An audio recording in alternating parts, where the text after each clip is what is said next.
హే ఒకసారి screen shot చూడు. TCS నుంచి ఒక రిక్రూటర్ మన రీచ్ అవుట్ అయ్యి జాబ్ ఉంది అప్లై చేస్తామని అడిగారు. అదేవిధంగా క్యాప్జెమ్ నుంచి కూడా ఇలాగ రోజుకి మనకి చాలా ఆపర్చునిటీస్ అయితే హెచ్ఆర్లే డైరెక్ట్గా రీచ్ అవుట్ అయ్యి అడుగుతారు. దీని సీక్రెట్ ఏంటో తెలుసుకోవాలనుకుంటే వీడియో అయితే సేవ్ చేసుకో. 3 టిప్స్ చెప్తా. ఫస్ట్ వన్, మీ లింక్డ్ఇన్ ప్రొఫైల్ ఈ రేంజ్లో ఆప్టిమైజ్ చేసుకోవాలనుకుంటే కనుక క్రోమ్లోకి వెళ్ళి కెరీర్ ఫ్లో ఏఐ అనే ఒక వెబ్ ఎక్స్టెన్షన్ అయితే డౌన్లోడ్ చేసుకొని ఇన్స్టాల్ చేసుకోండి. దాంతో మీ యొక్క లింక్డ్ఇన్ ప్రొఫైల్ని హై లెవెల్లో ఆప్టిమైజేషన్ అయితే చేసుకోవచ్చు. సెకండ్ థింగ్, లింక్డ్ఇన్లో చాలా జాబ్ గ్రూప్స్ ఉంటాయి. మీరు అందులో జాయిన్ అయ్యారంటే డైలీ జాబ్ అప్డేట్స్ అనేవి మీకు వస్తూనే ఉంటాయి.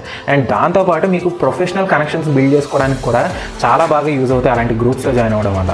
అండ్ థర్డ్ థింగ్, మీకు లింక్డ్ఇన్లో ఎవడైనా సరే ఇలా పోస్ట్ పెట్టి మీకు ఈ జాబ్ ఆపర్చునిటీ ఉంది, ఇంట్రెస్ట్ ఉంటే కామెంట్ ఇంట్రెస్టెడ్ అని పెట్టండి, మేము మీ ప్రొఫైల్ రివ్యూ చేస్తూ ఉంటారు. అవన్నీ ఫేక్ రా. వాళ్ళ యొక్క ఫాలోవర్స్ని పెంచుకోవడం కోసం, రీచ్ని బిల్డ్ చేసుకోవడం కోసం ఇలాంటి చీప్ ట్రిక్స్ అనేవి ప్లే చేస్తారు.